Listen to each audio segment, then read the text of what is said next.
You know, if you grew up watching television anytime in like the last 30 years, you probably have this very specific, very dramatic image burned into your brain of what happens when someone's heart stops. Oh, absolutely. It's always the exact same scene. Right. The alarms start blaring, the monitor flatlines with that terrifying continuous tone, and then a doctor jumps onto the bed, pumps the patient's chest a few frantic times, yells clear, As they shock them. and then magically, the patient just violently gasps, opens their eyes, and immediately starts talking. It's basically a miracle every time. It is the ultimate medical drama trope. I mean, the narrative arc of a television show requires a miracle, so the whole process is portrayed as fast, highly dramatic, and almost always successful. We see it so often that I think we just assume, well, that must be how it works. But we're looking at a huge stack of medical history papers, EMS data, and AHA guidelines today. And our mission in this deep dive is to unlearn basically everything Hollywood ever taught you about CPR. Because the reality is so much more complicated and fascinating, honestly. Yeah, we are going to break down the actual science of why it works, and most importantly, why you, the untrained bystander listening to this right now, why you are the absolute most critical factor in saving a life. Without a doubt. And to set the stakes for why we need to shatter that television myth, there's a study in our sources from 1996 by researchers Diem, Lantos, and Tulsky that honestly, it completely blew my mind. Yeah, what's fascinating there is just how stark the gap is between fiction and reality. Those researchers actually sat down and systematically analyzed medical dramas, shows like ER and Chicago Hope, to measure the outcomes of CPR on television. Which sounds like a fun research project, honestly. Right, but the findings were wild. They found that on screen, roughly 67 to 75% of characters who received CPR survived and just walked out of the hospital. Which sounds incredibly reassuring, I mean, if it were true. But it creates a tremendous false sense of security, because in reality, historical survival rates for out-of-hospital cardiac arrest have hovered around like 10%. Wow, 10%. Yeah, and in some communities, it's even lower than that. A 10% survival rate in the real world versus a 75% survival rate on television. And for you listening, that gap is exactly why understanding the mechanics of CPR matters so much. It really does. Subsequent research has actually shown that this massive distortion in expectation alters real-world end-of-life decisions. Because if you go through life believing CPR is this magic guaranteed reset button, you make very different medical choices for yourself or, your aging family members than if you understand the clinical reality of what it actually is. Definitely. And to understand what CPR actually is, we have to start by clearing up the single most common misconception about the human heart. We basically have to separate the plumbing from the electrical. Okay, let's unpack this. Because people use the terms heart attack and cardiac arrest interchangeably in casual conversation all the time. I mean, I know I've done it. Oh, everyone does it. Yeah. It happens constantly, even in news reports. We talk about them as if they're the exact same medical event. Right, but medically, they are entirely different crises.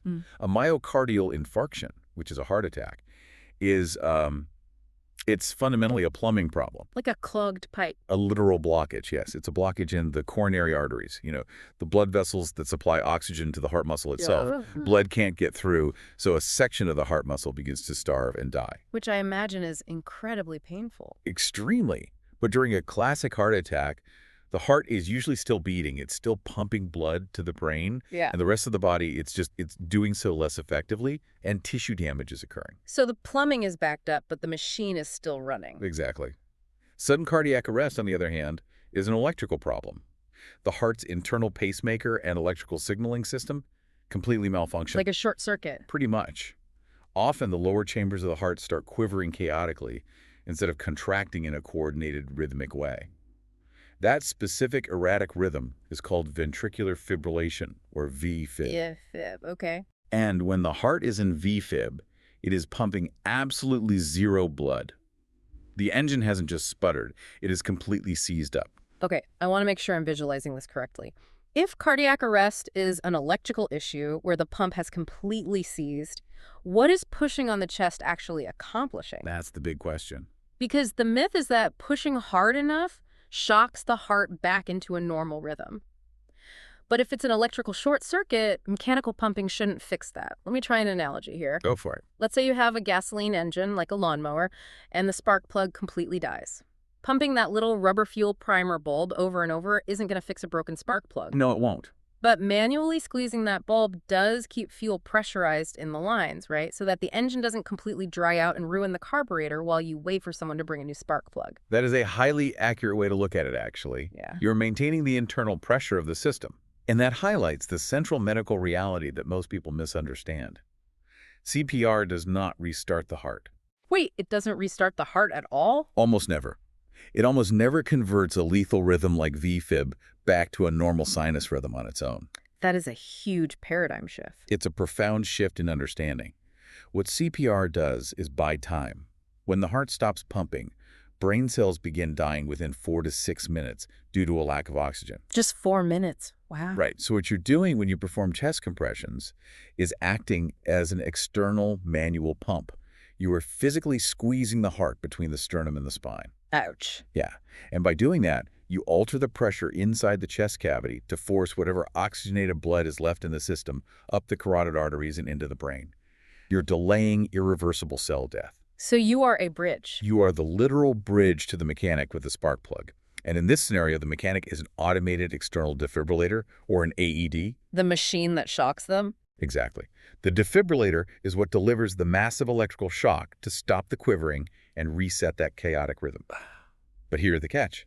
The defibrillator will not work if the heart tissue has been starved of oxygen for too long and is already dead. Ah, I see. So CPR preserves the heart tissue and the brain, so the shock actually has a chance to work. Knowing that CPR is essentially just a mechanical pumping action to preserve pressure, you'd think humans would have figured this out centuries ago, but the origin story of modern CPR in these sources is wild. Oh, it really is. It's bizarrely recent, and it was pieced together like this medical Frankenstein's monster over just a few years in the mid-20th century. Yeah, up until the 1950s, resuscitation was this chaotic mix of very ineffective methods. Before modern CPR, they relied on things like the back pressure arm lift method, where responders would literally just push on a victim's back and lift their arms up and down. Which sounds like aggressive physical therapy and not a way to save someone from dying. Right. It moved a tiny bit of air, but it was incredibly ineffective. The turning point came in pieces. The breathing half of CPR, the mouth-to-mouth component, came first. Okay, how did that happen? Well, in the late 1940s, an American physician named James Elan made this radical proposition. At the time, prevailing medical wisdom dictated that the air you exhaled from your lungs was entirely waste-like, mostly carbon dioxide. Which makes intuitive sense. It does, but Elam demonstrated that exhaled air actually contained about 16 to 17% oxygen.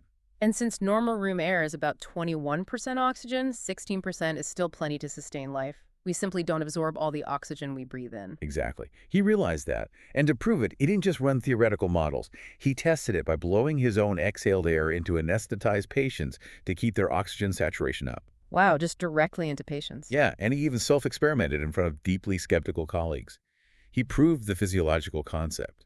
A few years later, in the mid-1950s, he partnered with an anesthesiologist named Peter Safar at Baltimore City Hospital. Safar is a big name in this, right? Huge. Safar took it a step further to definitively prove mouth-to-mouth was superior to those old arm-lifting techniques. And the way he proved it was quite extreme by today's standards. A paralyzing thing. Yes, he systematically paralyzed human volunteers. He paralyzed them on purpose. Yeah, he administered Curair, which is a paralyzing agent, to healthy volunteers, often his own colleagues, actually, to completely suppress their ability to breathe. That is insane, just casually paralyzing your coworkers for mid-century medical trials. It was a very different era of research, for sure. But then he had rescuers try to keep them oxygenated using the old manual back pressure methods versus mouth-to-mouth. And I'm guessing mouth-to-mouth worked better. The results were undeniable. Mouth-to-mouth won decisively.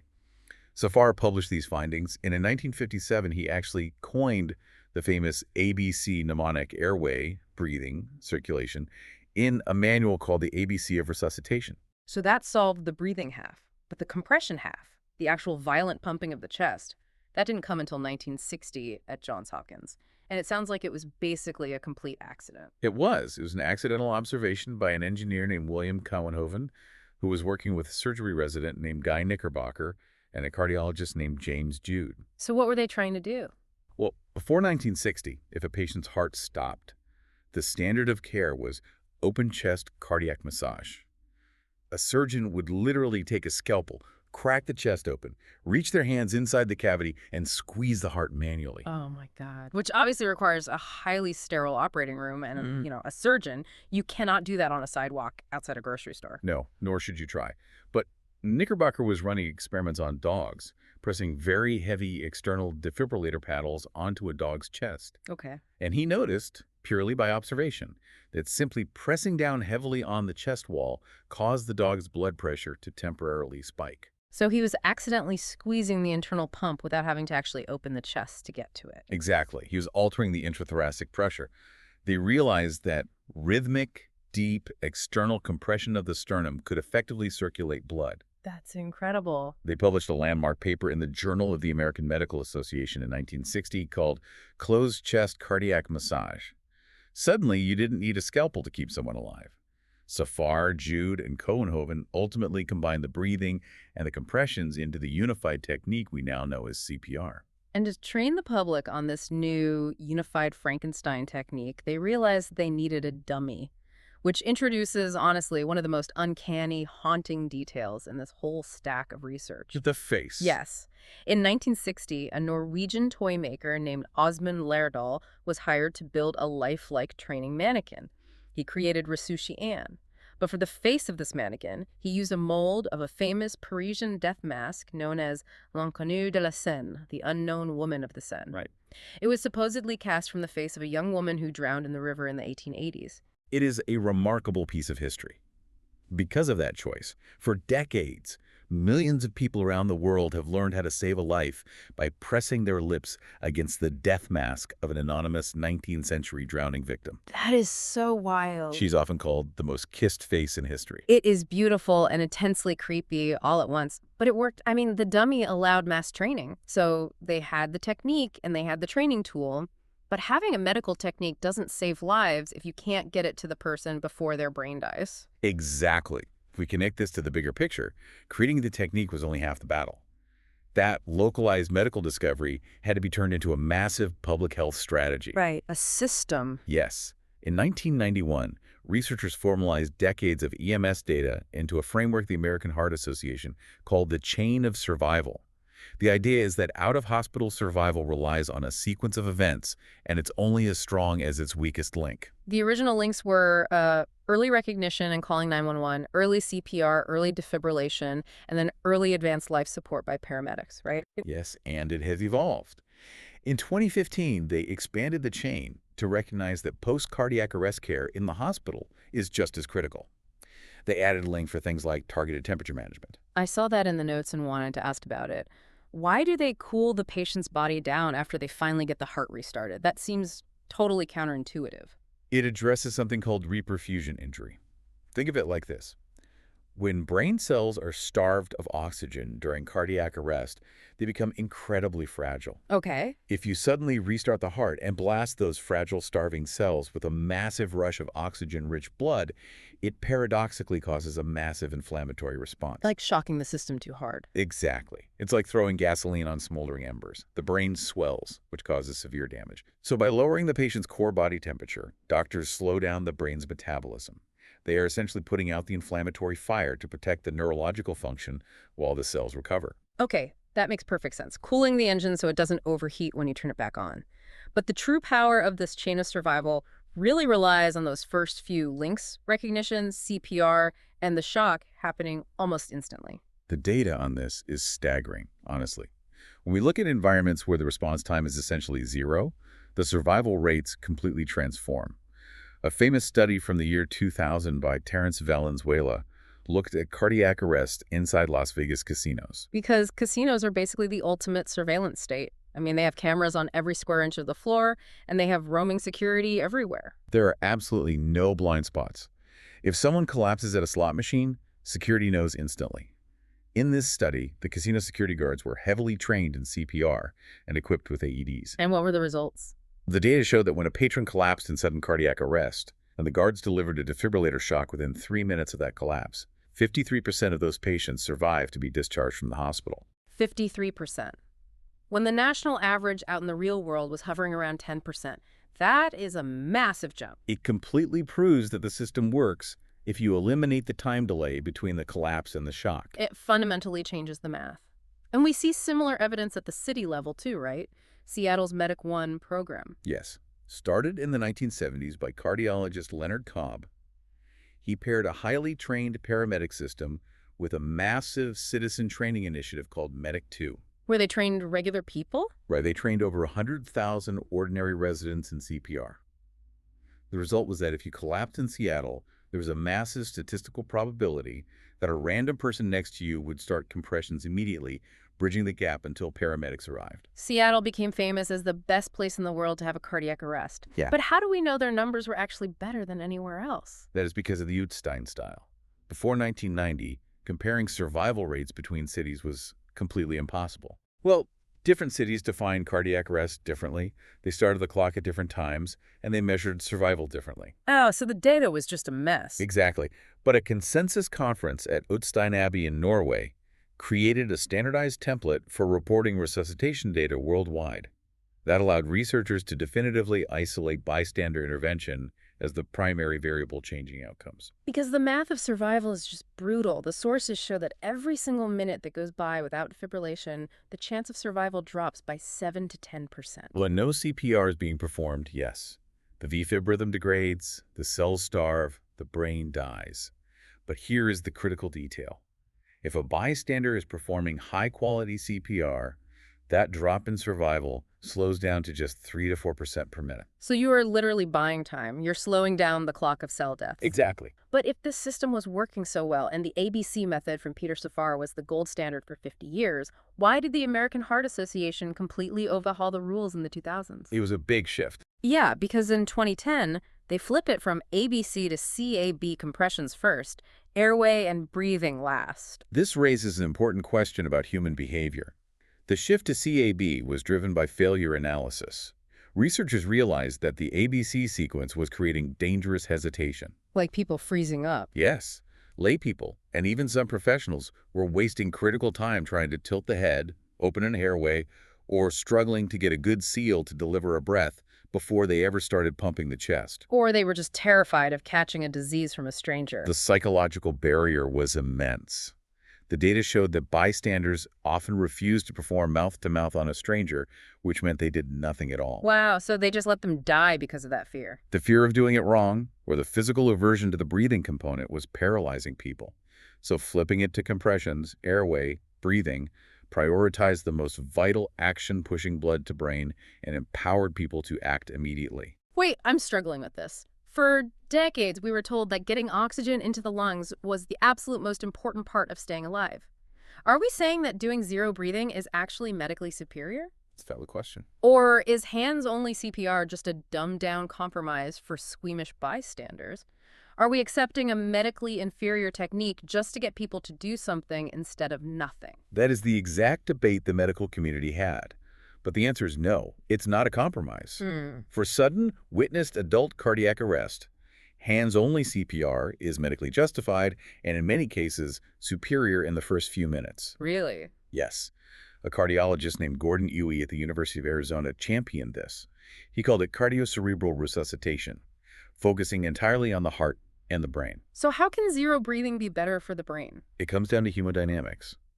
Dr. Huey argued that when a healthy adult suddenly collapses, their blood and lungs already have residual oxygen in them. Because they were just breathing normally right before it happened? Exactly. The problem isn't a lack of oxygen. The problem is that the oxygen isn't moving. Building up blood pressure with manual compressions is incredibly difficult. Think of it like pushing a heavy boulder up a steep hill. Okay. You have to push several times just to get the coronary perfusion pressure high enough to force blood into the tiny vessels of the brain. So you were building momentum. Yes. And Dr. Huey's research showed that the moment you pause compressions to stop and give a rescue breath, you let go of the boulder. The blood pressure instantly drops to zero. Oh, man, so the boulder rolls all the way back to the bottom of the It hill? rolls all the way back down, and then it takes several more compressions just to get it back to where it was. The argument was that the harm caused by stopping blood flow to give a breath is actually far greater than the benefit of the breath itself during those first few crucial minutes. Wow. Because of this, in 2008, the AHA formally endorsed hands-only CPR, just continuous compressions, for untrained bystanders witnessing an adult collapse. The blood already has the oxygen, you just need to keep the cargo train moving. That makes a lot of sense. But there are exceptions to this, right? Yes, a critical caveat. This does not apply to children or to victims of drowning or drug overdoses. Because those arrests are caused by a lack of oxygen in the first place, not a sudden electrical short circuit, they desperately need the air. Exactly. Those are respiratory arrests first, which eventually lead to cardiac arrest. The oxygen tank is empty. So for kids, drowning and overdoses, conventional CPR with rescue breaths is still the absolute standard. But for an adult who suddenly grabs their chest and drops, you just push hard and fast in the center of the chest. Here's where it gets really interesting because the AHA didn't just change the rules. They had to market this to the general public. They had to teach ordinary people the correct speed to push that boulder up the hill without a medical degree. The optimal target is 100 to 120 compressions per minute. Which is incredibly fast and physically exhausting. But the AHA promoted this brilliant viral mnemonic do compressions to the beat of the Bee Gees song Stayin' Alive. The song literally clocks in at about 103 beats per minute, putting you perfectly in that target zone to maintain that blood pressure. It's genius marketing. But even with the catchy rhythm and the removal of the mouth-to-mouth requirement, there are still major fears that hold people back. Yeah. Two specifically stand out in the literature. First, the fear of causing physical injury. People think, what if I push too hard and crack their ribs? Right, and the clinical reality is you probably will. Really? Yeah, rib fractures and cartilage separation are common and entirely expected when you are performing adequately deep compressions on an adult. The chest needs to be compressed at least 2 inches to squeeze that internal pump. That's a lot of force. It is. If ribs break, it is not a sign that you're doing it wrong. It's an acceptable, necessary cost of keeping the brain alive. The alternative to a broken rib is death. I think most people would happily take the broken rib. And the second fear is legal liability. People are terrified of being sued if they break those ribs or fail to save the person. And the sources address this very clearly. Good Samaritan laws in the U.S. and in many other countries specifically protect bystanders who step in to give reasonable emergency aid in good faith. You are legally protected from civil liability when you try to help. Which brings us to the ultimate takeaway from all of this data, all of these historical shifts, and all of these physiological mechanics. Cardiac arrest is a disease governed by a strict, merciless dose-response curve. Merciless is the right word. Every second of delay has a measurable, irreversible negative impact on cell survival. The biggest lever we have to improve national survival statistics isn't a new drug, and it isn't an advanced hospital machine. No, it's the bystander. It is the untrained person who recognizes what is happening, refuses to hesitate, and starts compressions to keep that pressure up. So what does this all mean for you listening right now? It means rethinking who you are actually learning this skill for. The overwhelming majority of out-of-hospital cardiac arrests do not happen in an airport terminal or on a sidewalk surrounded by strangers. That's a great point. They happen at home. If you are ever called upon to do this, you likely won't be doing it for a stranger. You will be doing it for a family member, a spouse, or a parent. You are the first link in that chain. You are the bridge. But it does leave us with a fascinating, slightly provocative thought to chew on. We started this deep dive talking about how Hollywood distorts our view of reality, creating these perfect, instantaneous saves in hospital rooms. Right. But then we looked at the Las Vegas casino data. 53% survival when an AED is applied within 3 minutes by a roaming guard. An incredible statistic. If we know that mass public AEDs and instant surveillance work in casinos and airports, but the overwhelming majority of fatal cardiac arrests happen in our homes, how should that change the way we live? That's an excellent question. As we design the smart home technology and residential neighborhoods of the future, how do we bring that casino-level response time straight into our living rooms? Because if every second counts, our homes are currently the weakest link in the chain. It's a critical question for the future of public health and urban design, really. Something to mull over the next time you watch medical drama. Thanks for joining us on this deep dive. We'll catch you next time.